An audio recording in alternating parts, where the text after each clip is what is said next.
kita simak bersama-sama ya. Pertama, kalian harus tahu dulu apa arti dari metode ilmiah itu. Metode ilmiah itu adalah suatu prosedur penyelidikan berupa langkah-langkah sistematis yang teratur dan logis. Nah, terus apa aja sih langkah-langkahnya? Yang pertama, kalian harus cari permasalahan dan cari juga pemecahannya. Terus, buat rumusan masalahnya.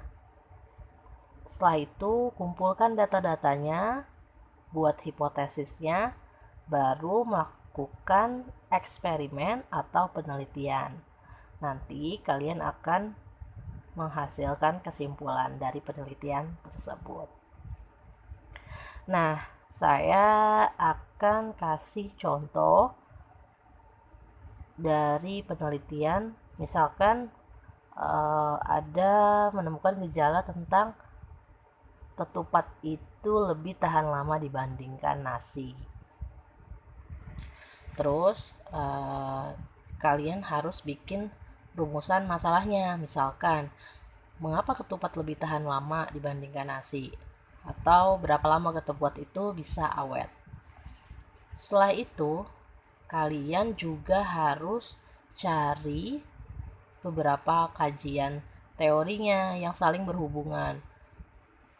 Misalkan di penelitian ini kandungan daun kelapanya dicari. Terus faktor-faktor yang mempengaruhi pembusukan itu apa saja. Nah, itu teori-teori yang saling berhubungan dari penelitian yang kalian teliti. Sesudah kalian kumpulkan beberapa teori yang saling berhubungan, nanti kalian harus membuat hipotesisnya ya. Hipotesis dari beberapa orang itu berbeda-beda. Jadi seseorang yang satu dengan orang yang lain akan menghasilkan hipotesis yang berbeda-beda sesuai dengan pikirannya masing-masing. Misalkan di sini hipotesisnya adalah ketupat itu lebih awet dibandingkan nasi. Ataupun ada juga hipotesis orang lain, misalkan nasi itu lebih awet daripada ketupat. Misalkan seperti itu ya.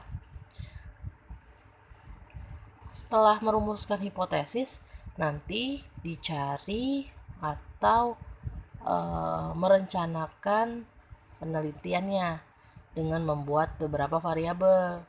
Ada variabel bebas, terikat, dan terkendali. Terus menentukan perlakuannya. Misalkan di penelitian ini perlakuannya dengan daun pisang atau daun kelapa, atau tidak ditutupi apa-apa, misalkan seperti itu. Nah, setelah merencanakan penelitian, kemudian melaksanakan penelitian, mengumpulkan data, menganalisis data, menyusun laporan berupa makalah nanti, kemudian yang terakhir adalah mempresentasikan laporannya. Sekarang yang harus kalian lakukan adalah mencari masalah-masalah yang di sekitar kalian saja, yang sederhana ya. Kemudian cari solusinya, nanti diterapkan dan dilakukan dalam penelitian atau eksperimennya. Ya, yang sederhana saja ya eksperimennya, jadi tidak memerlukan waktu yang lama. Itu untuk penelitian sederhana. Kalau misalkan ada penelitian lebih lama lagi juga ada sebenarnya. Kemudian setelah itu baru kalian melakukan untuk membuat laporannya. Bisa berbentuk makalah ya. Nanti dibikin laporannya. Kalau sudah dibikin laporannya, nanti bisa dipresentasikan untuk atau sebagai hasil publikasi kepada teman-teman kalian. Subscribe, like, dan komen. Terus bagikan video ini ke teman-teman yang kalian punya sebanyak-banyaknya ya.